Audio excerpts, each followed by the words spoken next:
us the closest relationship and collaboration with our ally Israel that the nation has ever known.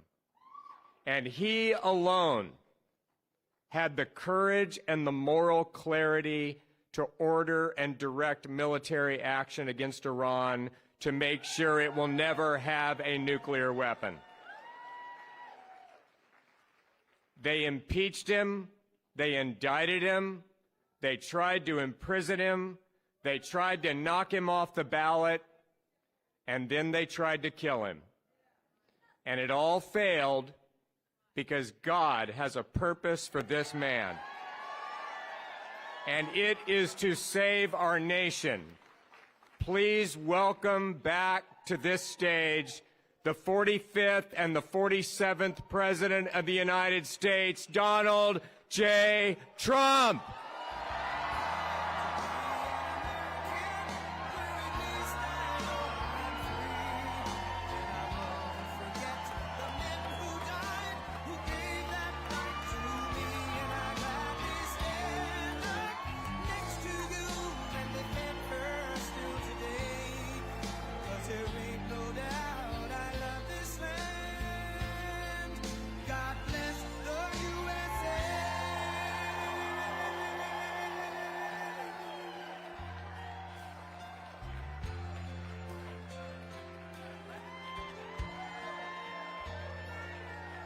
From the lakes of Minnesota to the hills of Tennessee, across the plains of Texas, from sea to shining sea, from Detroit down to Houston, and New York to LA, where there's pride in every American heart, and it's time we stand and say,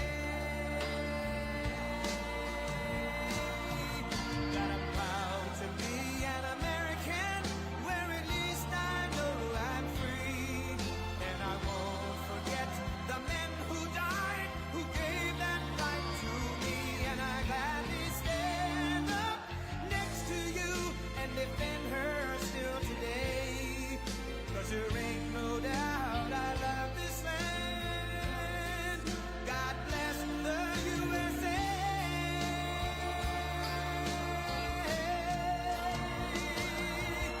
And I'm proud to be an American, where at least I know I'm free. And I won't forget the men who died, who gave that right to me. And I gladly stand up next to you and defend her still today, 'cause there ain't no doubt I love this land. God bless the USA.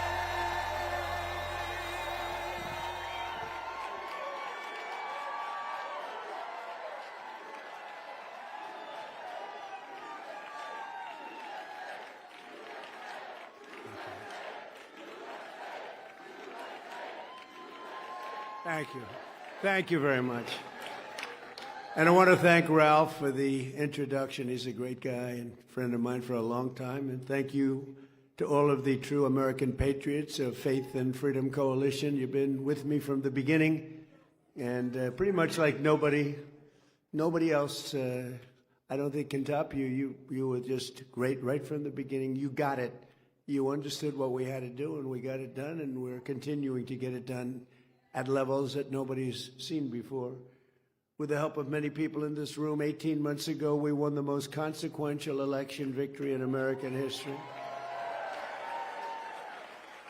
winning all 7 swing states, the Electoral College by 312 to 226, the popular vote, and 86% of all counties in America, 2,700 to 525. That's called a big victory. The Faith and Freedom Coalition was with us every step of the way. You knocked on 97 million doors. It's true. Ralph actually told me 10 million, so I had checked. It was 9.7 million. You reached 18 million voters. Think of that, voters of faith. You sent 28 million text messages and made 10 million phone calls to help us win a mandate like no other administration in modern history. It was a mandate like we have not seen before. And together we saved our country and we saved religious freedom in America. We saved religious. It was going down. And you've always stood with me, and I will always stand with you. I'll always remember it. I'll always remember how hard you worked and your spirit. I especially want to thank Pastor Paula White, who's with us. Paula, wherever you may be. Thank you, Paula. Great person. Director of the White House Faith Office, Jenny Korn. Terrific. Jenny, thank you very much. Bishop Kevin Koberis. Where is Kevin? Thank you, Kevin. Good job. Nice-looking man. President of the National Hispanic Christian Leadership Conference, Pastor Sam Rodriguez, who's been with me from the beginning. This place is crowded.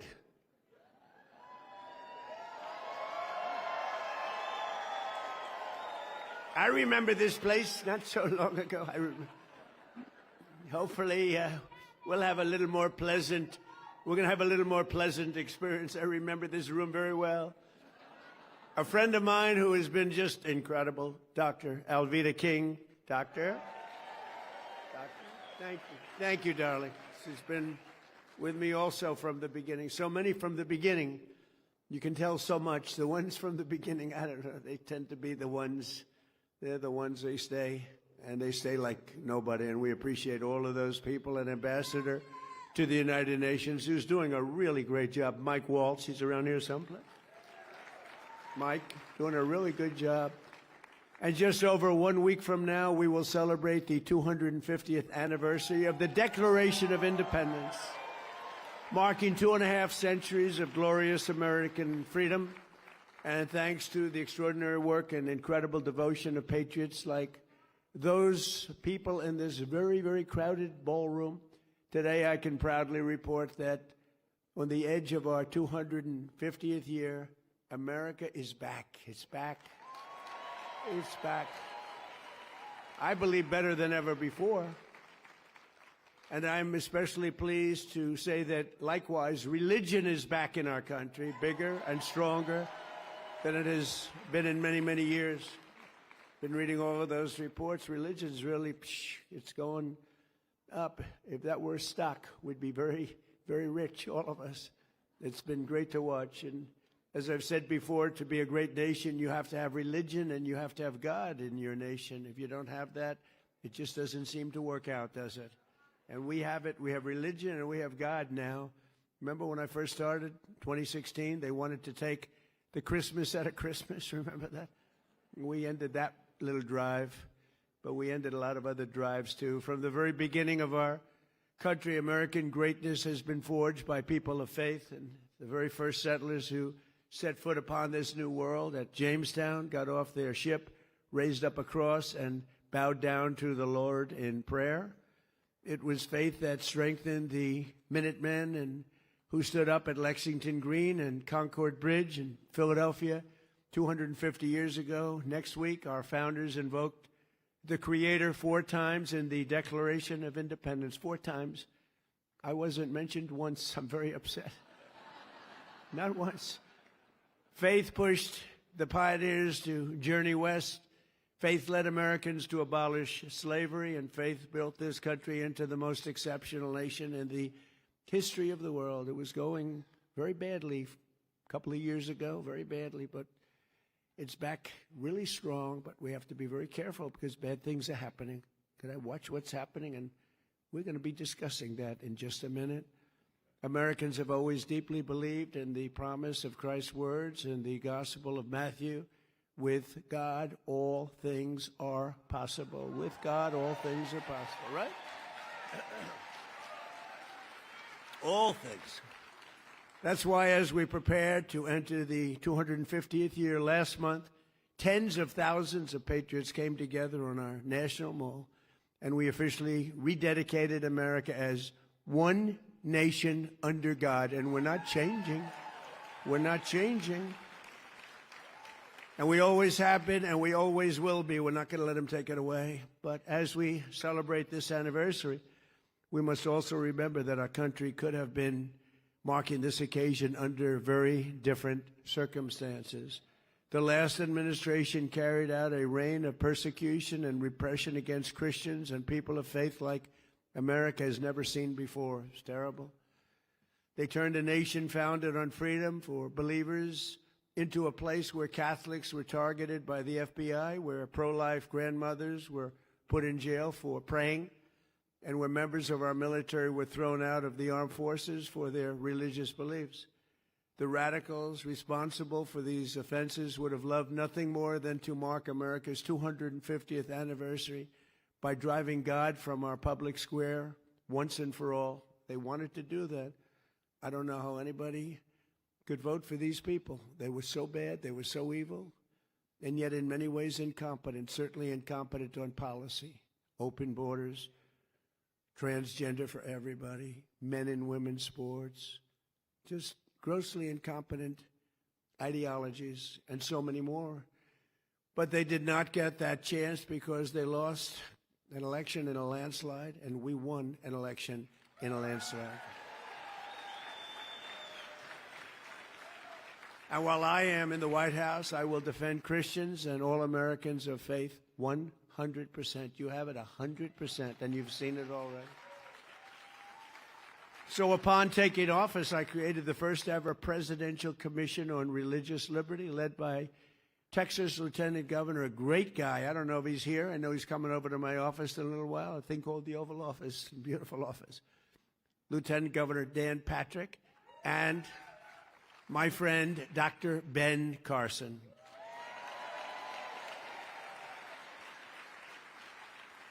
I don't know, so many people in this room, I don't know if they're here, they may be here, but they're two great people.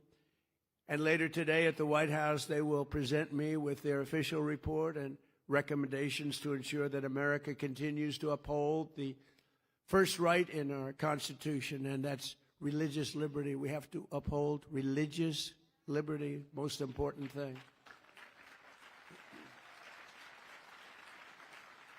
On day one of my administration, I ended the weaponization of law enforcement against religious believers. You know that. I pardoned the Christians Joe Biden threw in jail for saying prayers. He threw them in jail. You know, he didn't know what the hell he was doing. The guy's grossly incompetent. But he was surrounded by very smart, in some cases brilliant, lunatics. I got rid of the sinister Johnson Amendment so that pastors can speak the truth at their pulpits. We created the very, very popular White House Faith Office, first time that's ever happened. And I set up an official Department of Justice task force to eradicate anti-Christian biases. Anti-Christian bias, who would think? At a high level, too, although it's fading, going to fade fast.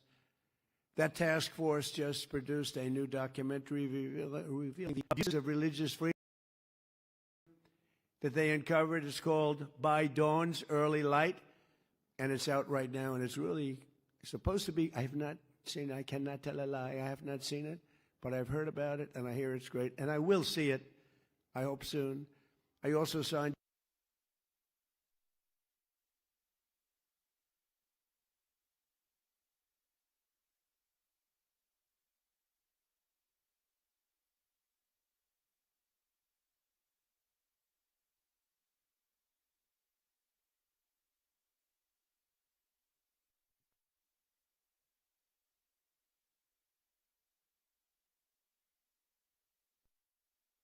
We're protecting our churches and synagogues by prosecuting mobs of radical left lunatics and agitators who try to harass and intimidate people in their places of worship not so long ago. And to help parents send their children to schools that share their values, I signed the largest expansion of school choice in the history of our country, including in Texas. And in my direction, the Department of Education issued new guidance protecting the right to prayer in public schools. That was a big thing. And these are all things that we were, they fought us very strongly, very, very strongly. Hard to believe they'd fight us on that, but we had to fight the good battle, but we won every time. We slashed federal funding for any school that pushes transgender insanity on our youth. We expanded the Mexico City policy to stop taxpayer dollars from being used to promote radical gender ideology around the world. Radical gender ideology, it is. I made it the official policy of the United States government that there are only two genders, male and female. That wasn't too tough. That was sort of an easy one, but you know, we have a man running in Texas who thinks there are 6 genders. I don't know what. He's going to have to discuss that with us. Can you believe it? 6 genders. And we officially banned the chemical and surgical mutilization of our children.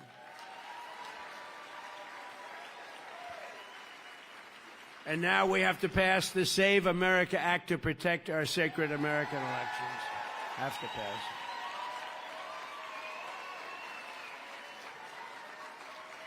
Hard to believe, right? Hard to believe that we even have to fight for this. We have to fight for everything. Nothing comes easy. Nothing. All voters must show photo ID. Not so bad, right?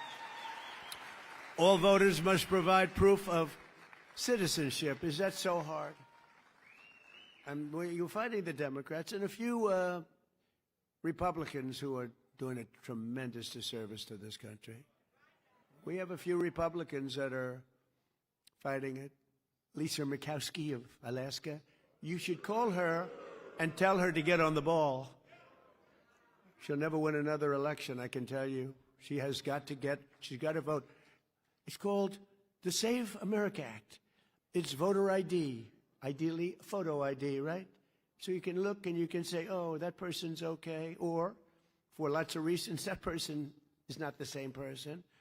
We want proof of citizenship. And we want no mail-in ballots except for illness, disability, and military deployment or travel. We'll be very judicious.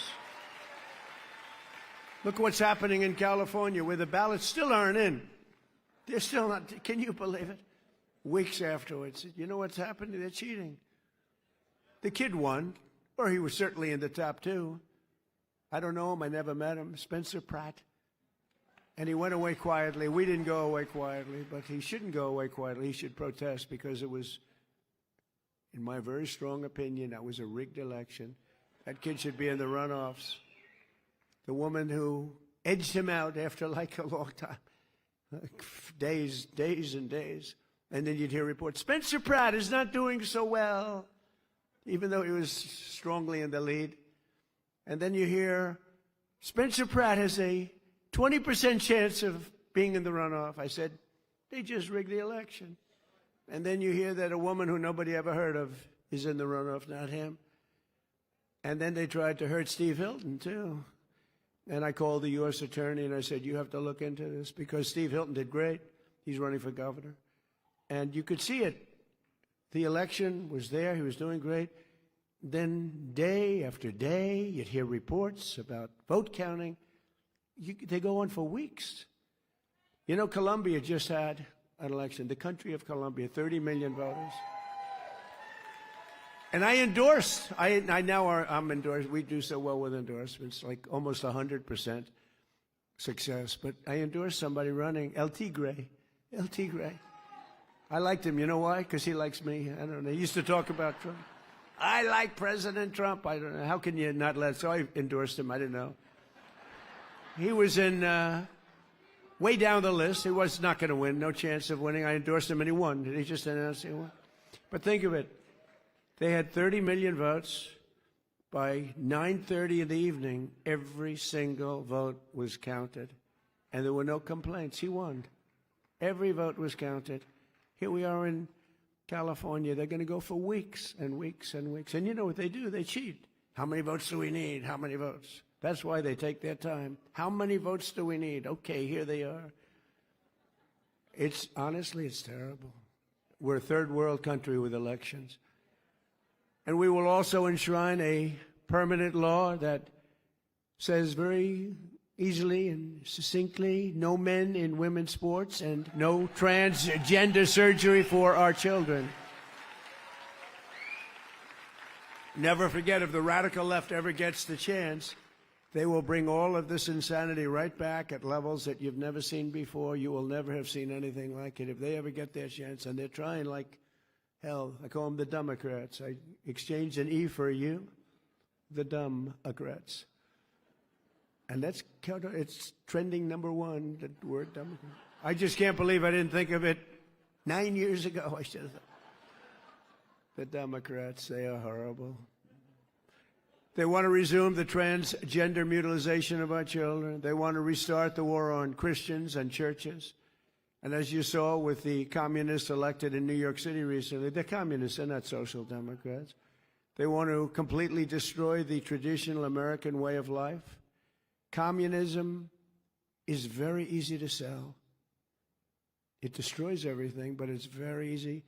I'll be honest, I think I'd be the greatest communist in history. I'd give free rent. Ladies and gentlemen, from now on, you don't have to pay any rent. From now on, anybody wants a house, don't worry about it. Just pick the house you want.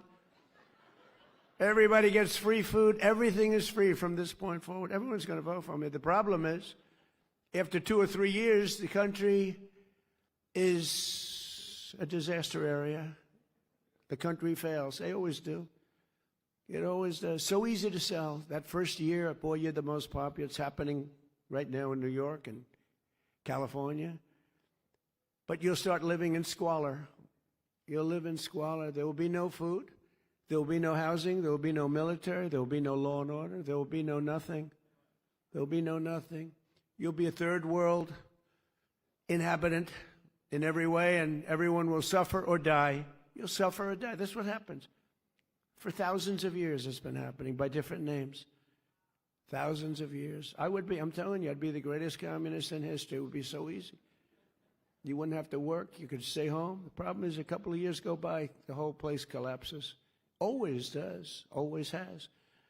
But I'm sorry to say, but assassinations of those who oppose them is a very important element of their ideology.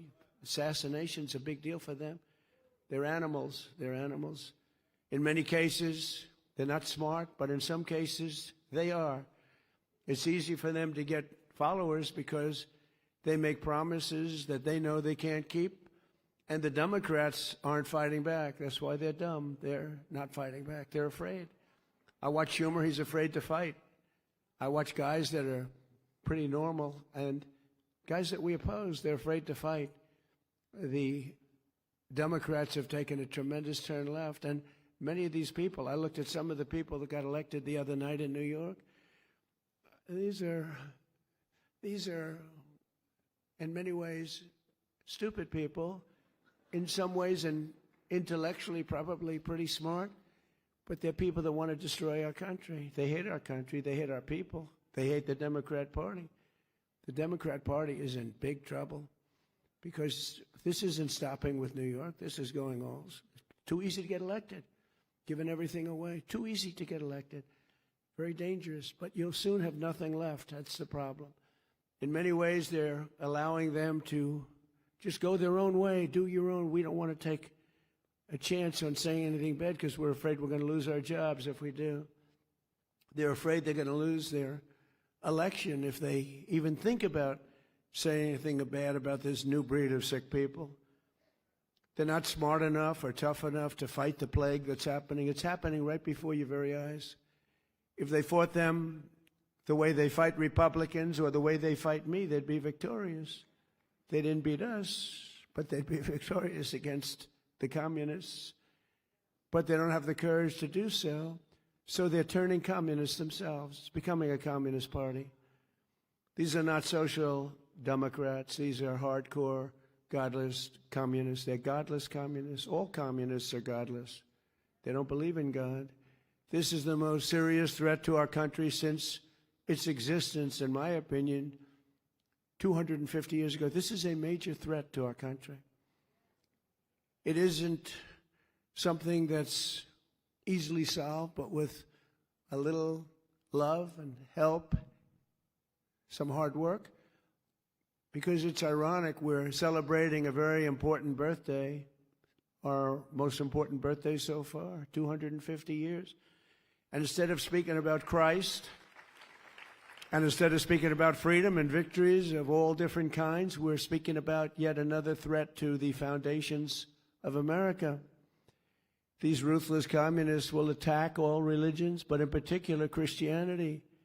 They always do. They're after Christianity more than any other religion. It seems to be more and more throughout the world, maybe because we're doing so well. I don't know. Maybe if we weren't doing well. But you see the numbers, how they're growing, how the churches are filling up. It's a beautiful thing to see. I mean, look, it happens to be during my presidency, so I don't mind taking credit for it. I'm very proud. But a lot of great things are happening. All communist countries attack religions violently. It's part of their deal. As you know, we recently struck Nigeria and largely ended the slaughter of great Christian populations. They have a great Christian population. They were being butchered.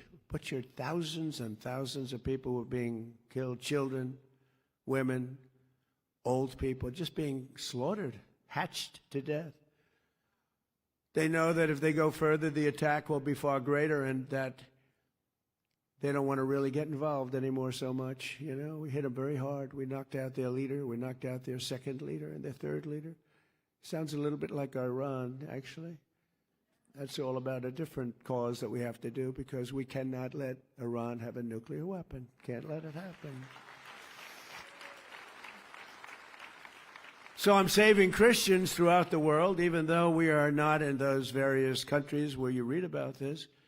But they'd like to make our country just like those countries. That's where they started. They started right where we are right now. But I'm saving them by hitting these terrorists very violently and very hard. We're hitting them very hard by the greatest weapons on earth, taking them out. We know where they are. We hunt them down and we take them out. Think of it. They go into a village and they just kill everybody. It's like crazy.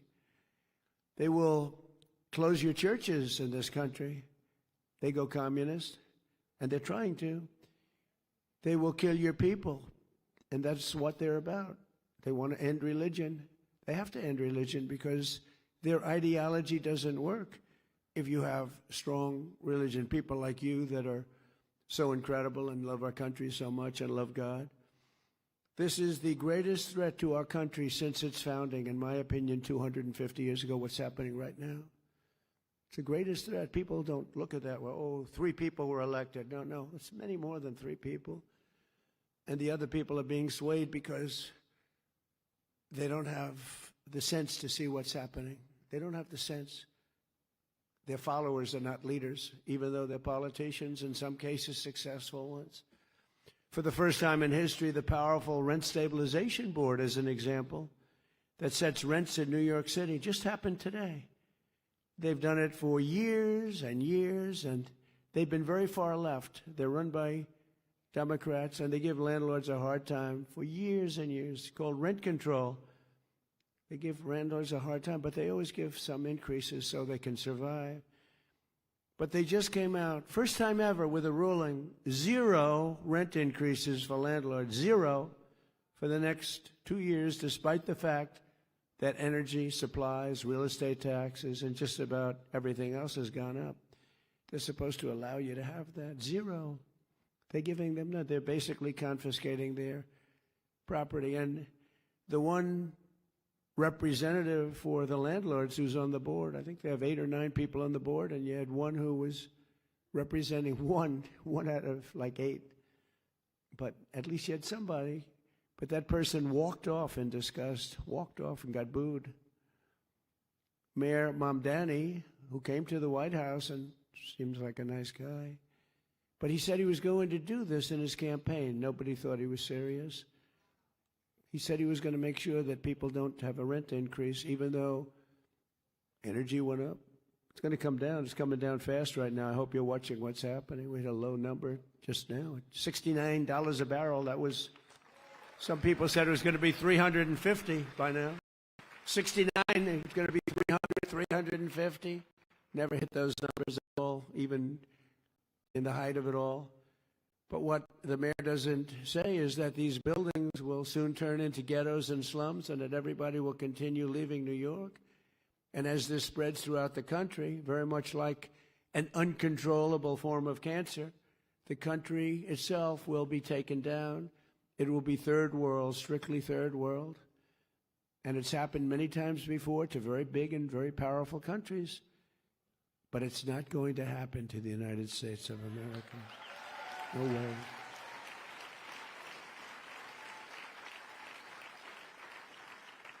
Because communism really is the past and freedom is the future. That's what we are. All we want is freedom. Freedom gets you everything. Everyone needs to get out and vote in the midterms. We have to win this election. This election is very vital. If we don't, everything that we've gotten so much. I mean, religious liberty, but we've gotten so much. Our military is the strongest in the world. I built it during my first term, strongest in the world. And people respect us again.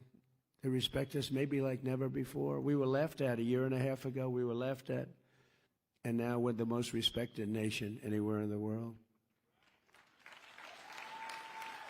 And in our 250th year, we will make our nation stronger and safer, better, more prosperous, and more faithful. Very important, more faithful than ever before. Today, we have the largest economy on earth. We're expanding at a degree and to a degree that nobody thought possible. They never thought what we're doing for the last year and a half. It's only a year and a half. What we're doing for the last year and a half, nobody thought was possible. We have the strongest military on earth. We have the most powerful technology on earth.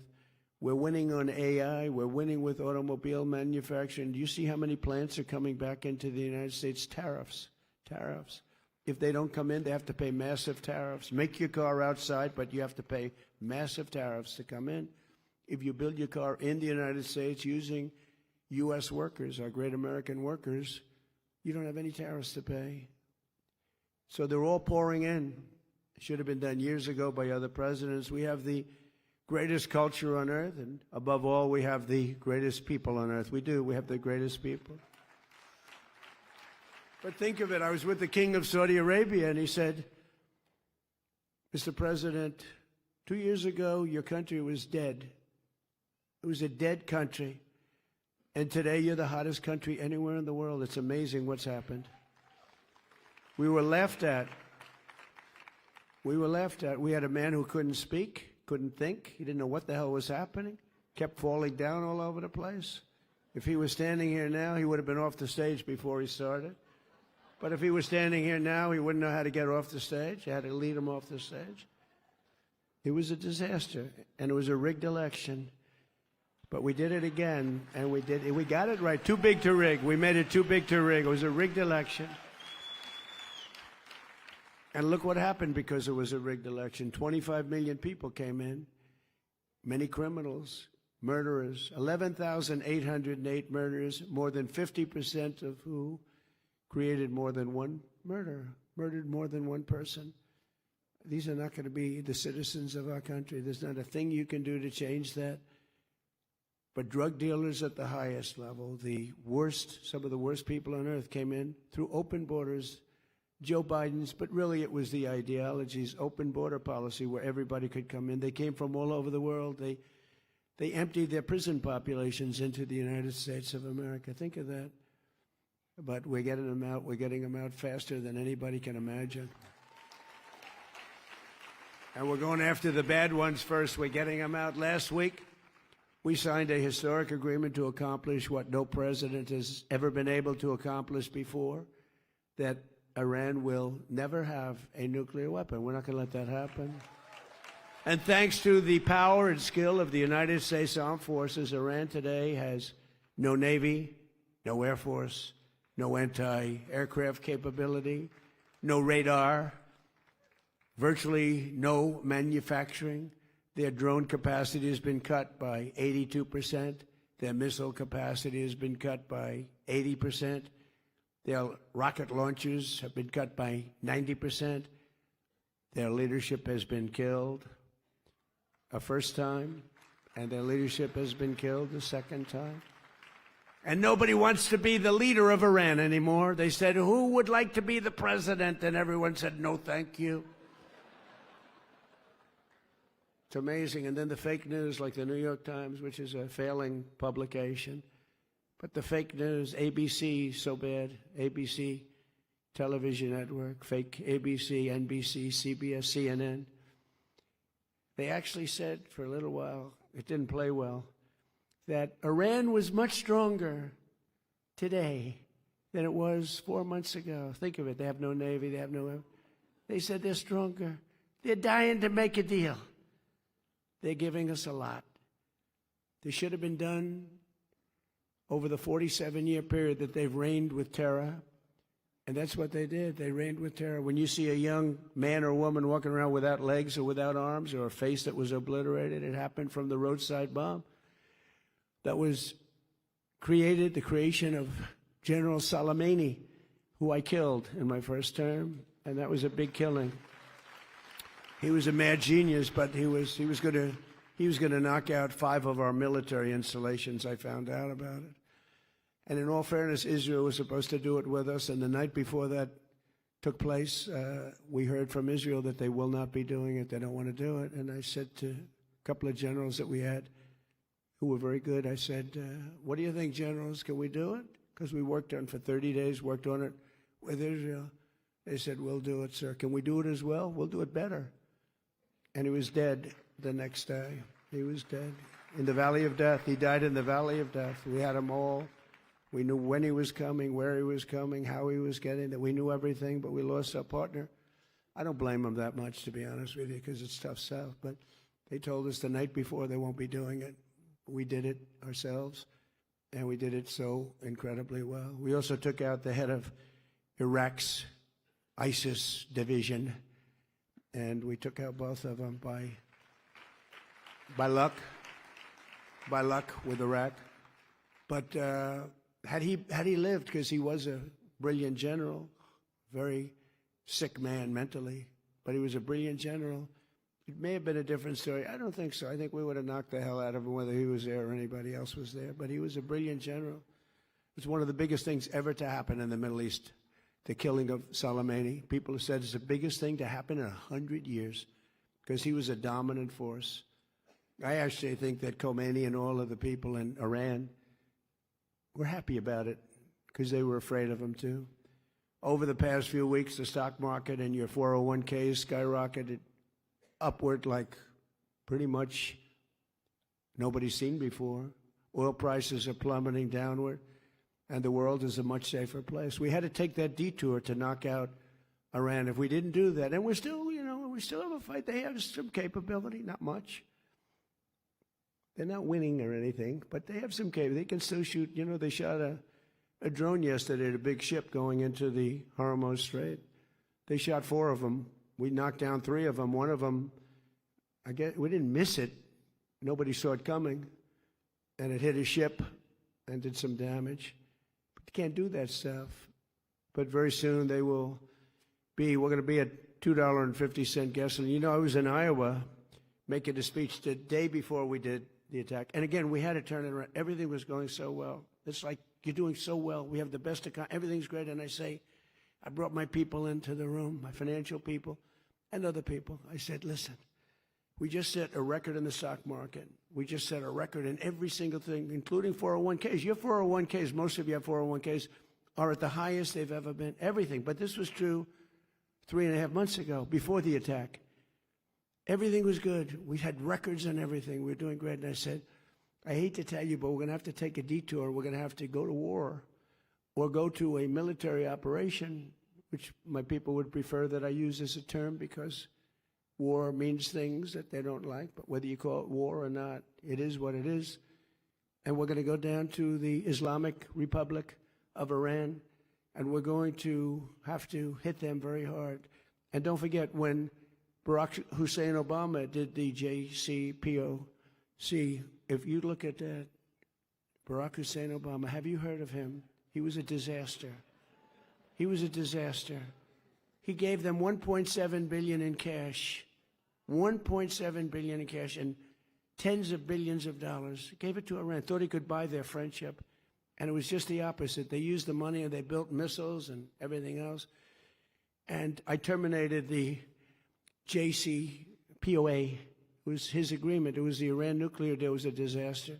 By the way, it expired a long time ago, but I terminated it long before it expired. If I didn't do that, Iran would have had a nuclear weapon. If I didn't send the B-2 bombers in 10 months ago, they would have had a nuclear weapon. We obliterated that nuclear dust. Very important. And then you wouldn't have Israel. Israel would be gone. I know you have a lot of good fans of Israel in this room. And Israel would have been gone, and probably the Middle East would have been gone. And they could have taken a shot. We would have wiped them out pretty quick, but they could have taken a chunk of us too. But in my first term, I created the greatest economy in the history of the world. The first term was a great success and rebuilt the military, did everything. But now we're blowing it away. We're doing much better this time. And again, we did have to make that excursion. How would you like to be given the best numbers we've ever had as a country and tell people, guess what, we're going to war? And nobody in the room knew what I was talking about because it wasn't their thing. And I said, we got to stop them from having a nuclear weapon. Because you want to see problems? Let a crazy country have a nuclear weapon. You'll see problems like you've never seen before. The stock market has set 73 all-time record highs since the election. And more Americans are working today than at any time in the history of our country. That's pretty good. In January 2025, we inherited the worst, most dangerous, most wide open and insecure border in history. I actually think in the history of the world, I don't think it's just here. You could just walk into the country, and again, they were letting prison populations, they were taking buses and dropping them off at our border, and people coming out, murderers coming out of prison, drug dealers, the worst people. They made our criminals look like nice people. That's the only thing nice. Our criminals, for the first time, looked very nice by comparison to these people. But they dropped 25 million people over 4 years into our country.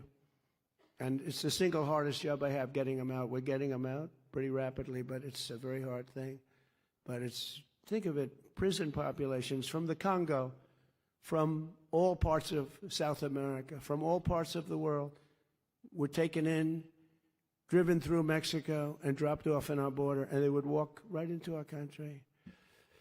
And we've quickly turned it into the strongest and most secure border in the history. We have the strongest border we've ever had now. And for the past 13 months, 0 illegal aliens have been admitted into the United States. 0. We have 0. And those are the numbers, they report them. And they're taken by sort of a left kind of a group, the stats. You know, if anybody did, they'd like to report them. But we have 0. And they don't even try because they know they're probably not going to get in, so they're not going to make this very dangerous march. We're saving a lot of lives. Because in those caravans, remember I named them caravans, they'd have 25,000 people, sometimes more. But they'd come up from South America and all through Mexico. They'd go all through. And they go through jungles in Colombia. Really tough jungles, too. Dangerous jungles. And women would die, and women would be raped. Remember when I said they get raped, crime, murder, and everyone, my first speech was controversial. When I announced I was running, everyone said, what do you mean raped? What I said was peanuts compared to what happened. And the women would come up and they'd die, they'd be raped. A lot of people would die on those caravans. The journeys up they call them journeys through hell. Because they had to go through jungles, they had to go through very dangerous areas. And the people that got here would just walk right into our country. We had no idea who they were. Nobody would even stand there and check. They just came in. Come on in, come on in. This was Sleepy Joe Biden's ideology that was forced on him by much smarter people than him that wanted to destroy our country because he had no clue. But with the help of our law enforcement heroes in 2025, we achieved the largest drop in the murder rate ever recorded in our country's history 125 years ago. Think of that, the year 1900, that was before my father. My father would hate me saying that because it's a long time ago, but that was before my father was born. I had a wonderful father and mother, and family. But the lowest murder rate in 125 years. Washington, D.C. is now one of the safest, most beautiful cities in the country. And just a little while ago, it was a killing machine. Think of that. A year and a half ago, Washington was a very unsafe city. Now it's one of the safest cities in the country. It's one of the most beautiful cities. Doug Burgum and myself and a whole group of people did a great job on the monuments and fountains, and the reflecting pool was so beautiful. They tried to destroy it. They cut it up with a box knife and tried to destroy it. And it's in great shape now. They're terrible. They're vandals. They've caught 6 of them, I guess, maybe more. They've got others in line to be caught. But we just inspected it. We'll fix it right after the 4th of July. Got to let the water out, just fix it. But we caught them. They would cut it, and they would grab this very expensive and very good material, totally waterproof, and they rip it. These people are sick. They ripped a scar 350 feet long through the side of the reflecting pool. These are the people we're dealing with. These are the people that want to destroy our country. But we've invested a record $1 trillion in the United States Armed Forces, and we're going this year for $1.5 trillion, all made in the USA.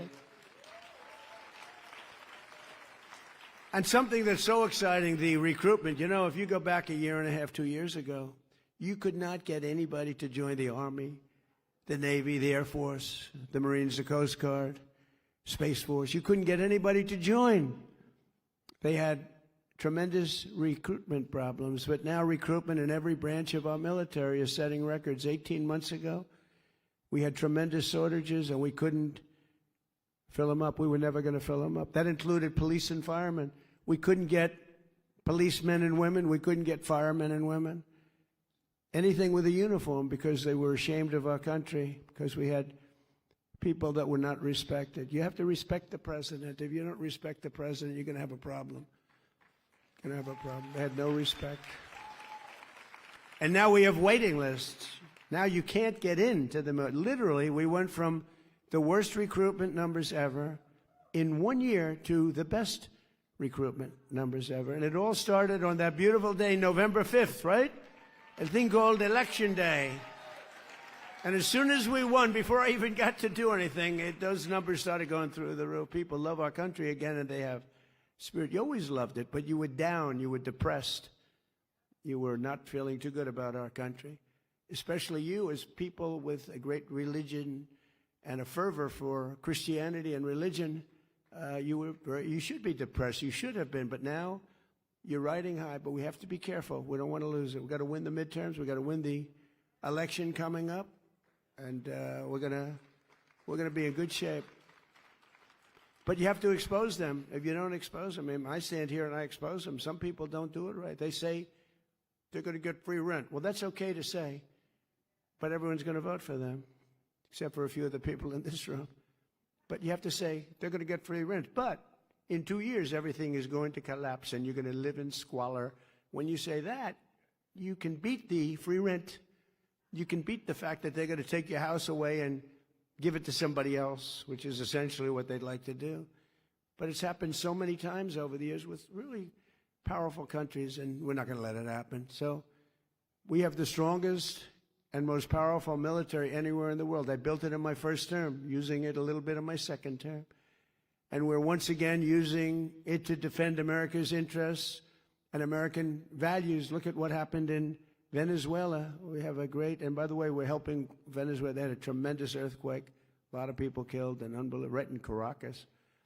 And we have a lot of people over there helping. But Venezuela's been fantastic. We've had a great relationship. It was a one-day war. We hit them so hard, and one-day war. Now we've taken out millions of barrels of oil, and we've paid for the war many times over. But just as importantly, they are doing better than they've ever done. They're making more money than they've ever done.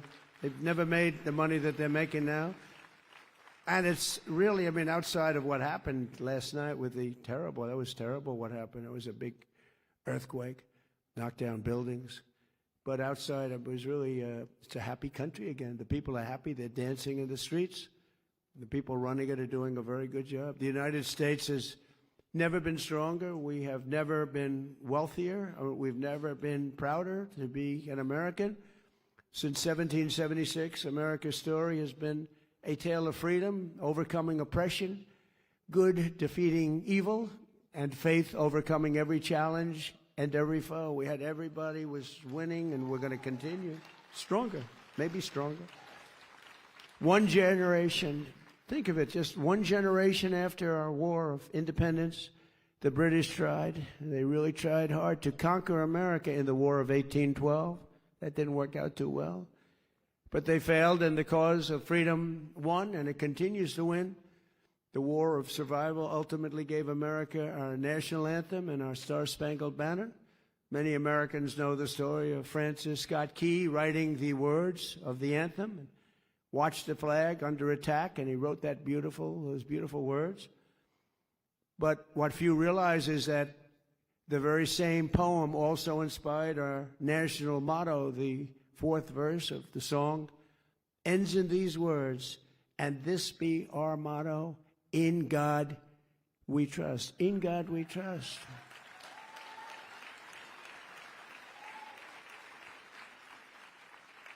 And as you know, the Democrats want to end that. They don't want the words, "In God we trust." They want to have that stricken. They go to court. They take us to court. We're never changing that. We'll fight for that. We're not changing that. In God we trust. Better believe it.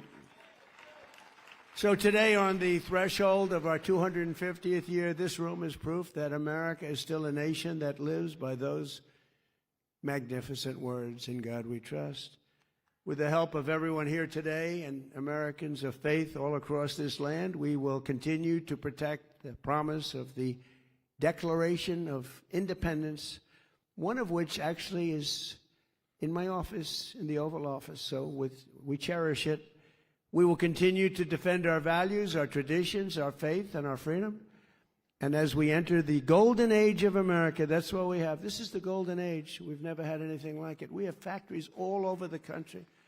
We have car plants, AI plants, all sorts of plants. Our businesses are expanding. Our numbers are unbelievable. Remember that we've never had a year with so many number one stock markets. Good to have number one because that affects everybody. That means jobs. That means success. That's good, as we said, for your 401ks. It's good for your stock investments. Everyone's doing well. We have a country that's just the hottest. It just is so hot. And I'm working really hard to make it even better. We're going to get rid of some of the flaws. We're going to make it even better. But the biggest thing we have to do is we have to stop this horrible thread of cancer that's permeating our country called communism. We have to stop it because that's what it's about. That's what they want to do quietly. And we ask that God will continue to bless the United States of America, and God will bless the United States of America because of people like you. Thank you very much, and happy Independence Day, everybody. Thank you. Thank you very much. Thank you. Thank you.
Ralph Reed. Are you ready? Ready?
Scott Turner. Scott, thank you.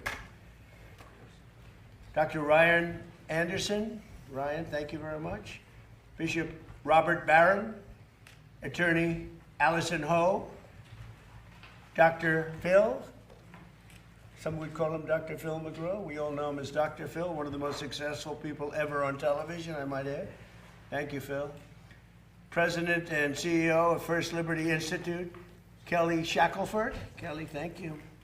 Rabbi Mir Solovicek. Thank you, Rabbi. Pastor Paula White has been with the campaign from day one. And Jenny Korn worked with Paula so well. We got, I think, 94% of the vote, the evangelical vote. Nobody's ever gotten a number like that. And we're very honored, and part of it is because of the people standing behind me. The director of the White House Domestic Policy Council, Vince Haley. He used to be my speechwriter. Now he went on to policy. And he's doing a great job. He's a fantastic guy. In May of last year, I established the Presidential Commission on Religious Liberty to outline threats to the free exercise of religion in our country and to provide recommendations for action. America was founded by people of faith, and it was settled as a haven for religious freedom, so important. As we prepare to celebrate the 250th anniversary of our founding next week, it is only appropriate that we work to strengthen this fundamental right and to, most essentially, have liberty for generations to come. We want religious liberty. We want liberty, but we also want religious liberty. We will closely study this report that is being presented to me as president today, and my administration will continue to work with the pillars of protecting religious liberty for all Americans, and we must also remain one nation under God. We will never let that phrase be stolen from us. You know, people are trying to steal it. We all know that very well. That phrase will never be stolen. It will stand proudly in our courts and everywhere else where we have it. And I want to thank this great team of outstanding work, and I'd like to start off with the chairman, Dan Patrick, and say a few words about the report, and followed by a couple of the people that I know up here so well, and they're going to speak at random if they want, but it will be followed by Vice Chairman Dr. Ben Carson. So, Dan, if you would, you'll start it off, and then Ben, and then you could say a few words, everybody, as you want. Thank you. Yes, sir. First of all, Mr. President, thank you for hosting us today, and thank you for establishing this commission. It was just 13 months ago when we stood in the Rose Garden. Now it's an incredibly beautiful Rose Garden today. We stood there and we talked about religious liberty, and that no president in our history has stood more for God than this president. He has been unashamed to speak the word of Jesus. He's been unashamed to speak up for all faiths. And he established this commission so that we would assure Americans that religious liberty, that this great inheritance from our founding fathers, would continue for another 250 years. And Mr. President, we believe this will be one of your greatest legacies, and you happen to be the perfect president to be here in the 250th celebration. The question is, what is religious liberty? It's our conscience. It's that little voice inside of us that tells us right from wrong. It's that voice that when we're in trouble we can talk to in our quiet moments. It's that voice when we feel unloved and alone that can comfort us through a higher power. When governments can take away your religious liberty, they're putting their hand in your heart and taking everything you believe in. And if governments can do that, then they become God. The president spoke earlier today of the communist threat in this country. We know what communists do around the world. They remove God. They close the churches. They punish the believers. And so this is so important at this point in time in history. And we didn't know about this communist movement a year ago when we were here. But this is the perfect time to stand up and say to America, you have been given this great inheritance and you deserve to have religious liberty. The key is that after 103 witnesses, after 7 months of testimony, after 200 pages of testimony that we're delivering today, we found there was one constant theme. The overwhelming majority of our witnesses said that they were attacked and punished, and what was used against them was one phrase that's not in the Constitution, and that phrase is separation of church and state.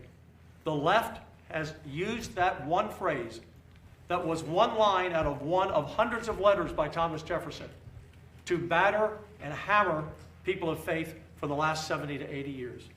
And this report will speak very clearly that we want to be sure Americans understand that they cannot be attacked by that phrase any longer. So we have 12 recommendations. I'll read the first 6. My great vice chairman will read the next 6, and then members will speak to these issues. So, Mr. President, recommendation number 1, instruct the Department of Justice to issue guidance clarifying the proper understanding of the Establishment Clause and the separation of church and state. Number 2, the Department of Justice, the Department of Health and Human Services, the Equal Employment Opportunity Commission shall issue Know Your Rights posters for students, parents, public teachers, administrators, religious leaders, religious institutions, healthcare workers, and military service members. Ben Carson, I'll let you finish with the remaining 7. 6. Go ahead. Combat anti-Semitism through enforcement of civil rights laws, litigation of credible allegations of anti-Semitic discrimination and violence, and civic education. Protect religious Americans from government-led litigation targeting their free exercise. Repeal the Johnson Amendment. Order the Department of War to streamline and improve the religious accommodation process. Continue efforts to restore the retirement or re-enlistment eligibility of service members who lost employment, health insurance, pensions, and other benefits because of their religious beliefs about COVID and vaccines. And lastly, honor the courage of religious liberty heroes through creating a Presidential Medal of Religious Liberty and First Freedom Hero Awards to recognize Americans who stand up for religious freedom and play an indispensable role in protecting citizens' constitutional rights. And Mr. President, we just want to thank you, first of all, for appointing us to this commission, and secondly, for your steadfast dedication to religious liberty. I don't think anybody has done as much as you have, maybe not everybody else put together. And some people in the beginning thought it was just fake, it was just politics, but you've been steadfast throughout the whole thing. And it's a big part of America. Our founding document says that our rights come from our Creator and not from government. And people who try to divorce us from that heritage, do they realize that that's in our founding document? Do they realize that our Pledge of Allegiance says we are one nation under God?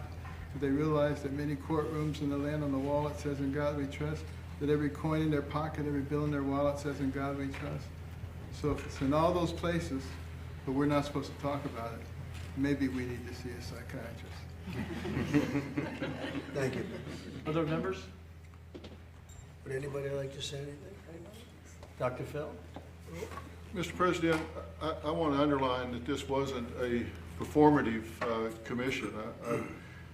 I remember walking in there, the Attorney General's there, walking in the next one, the President of the United States is there, seeing what's going on with the commission. And what stuck out at me, for me, is how many Americans showed up saying that they were persecuted in healthcare, military, education, different walks of life for living their faith and standing up for their faith. It's not just the liberty to choose which house of worship they want.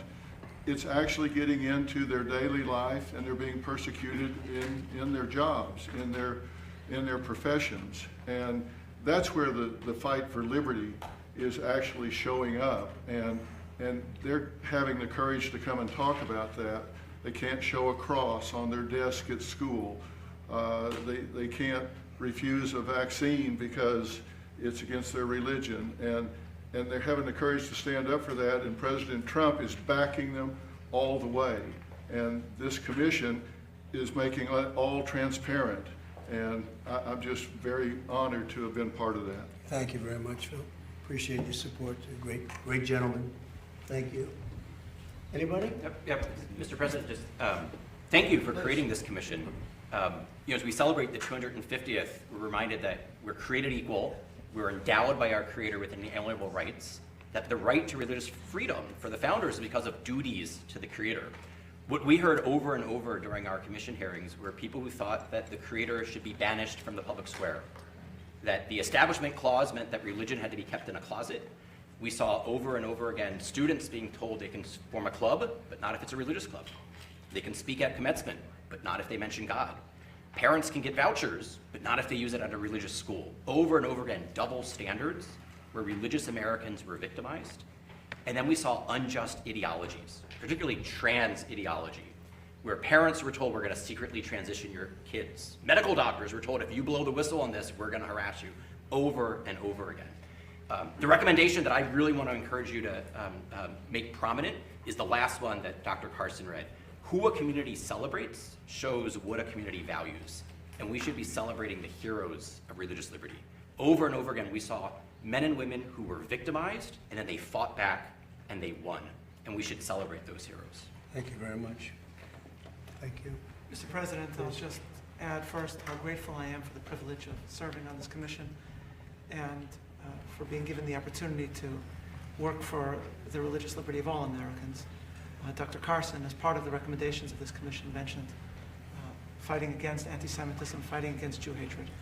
And of course, your administration has been so incredible in the way that it's worked on this issue.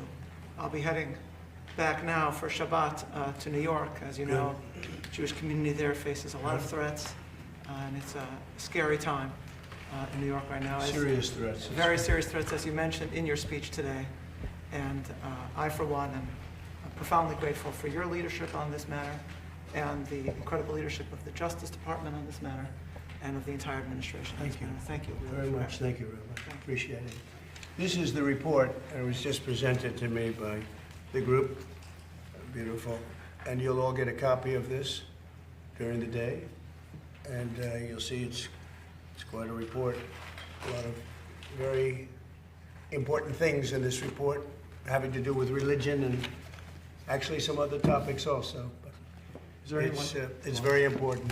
Paula, did you want to speak, or Bishop Barron? I want to say thank you, President Trump. You are the greatest champion of faith, and these were not just superficial woundings that we heard against people of faith.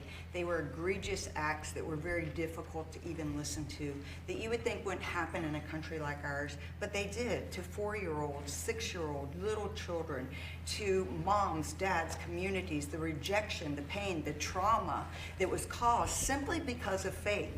And it is just inconceivable that no one has stood up like you have stood up to fight for faith, which gives us meaning and purpose and hope and an ability to continue to be our better selves. So thank you for honoring people of faith and being the greatest champion with this religious commission, with 2 DOJ task force, with the historical White House Faith Office, and all the many other things you've done. We could sit here and list this all day, but your history will go down as the greatest history of a president that fought for people of all faiths, and we're grateful. Thank you, Paul. Yes, sir. Thank you very much.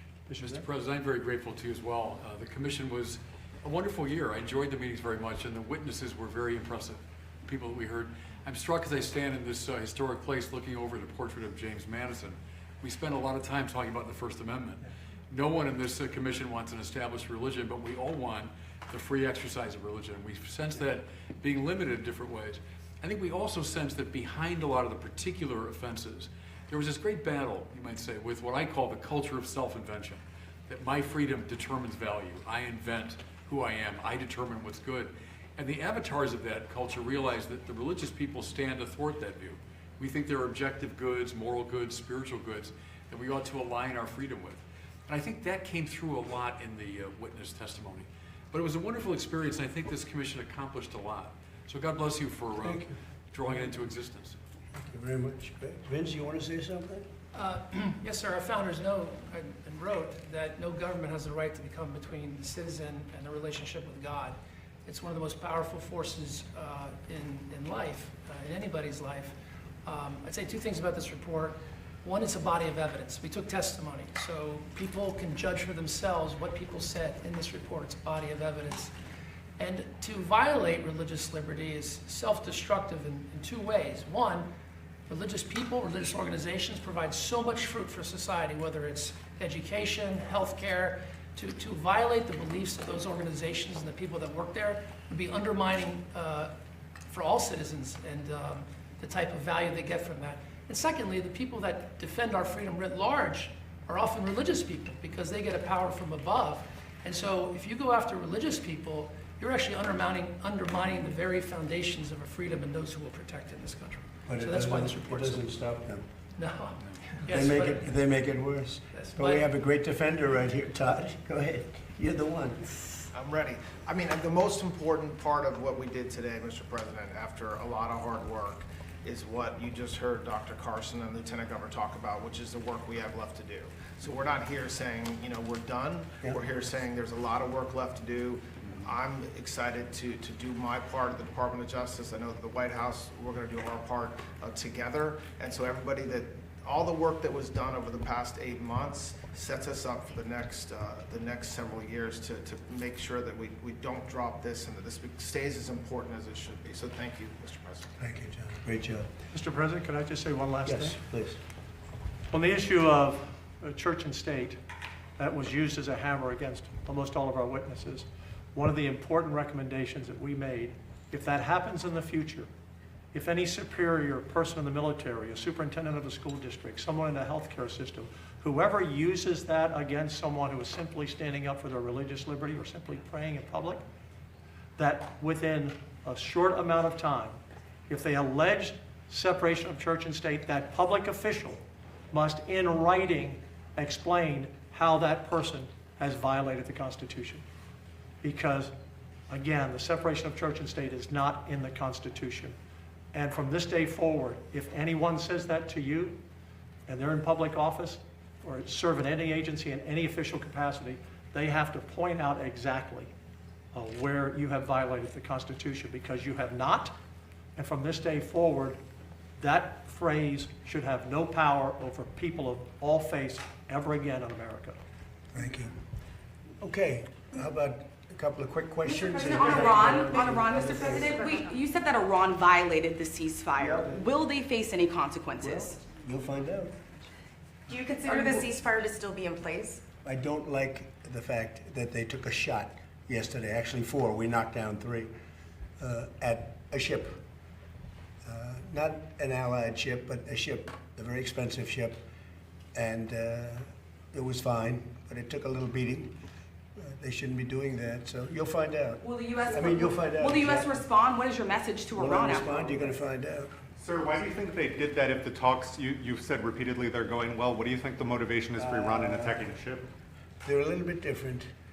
That's why I think of it, 47 years, no president did what we're doing. So you just asked a question, you'll find out. Okay, I think we had enough. This is so important, I want to have it stand on its own. These people are incredible patriots. They're people of great respect and religion. They're among the most respected people in our country, and I just want to thank Dan and Ben and Todd and Vince and everybody for Paula, always Paula, because she's been here from the beginning. We have a White House office now on faith. Nobody thought that was going to happen. Never happened before.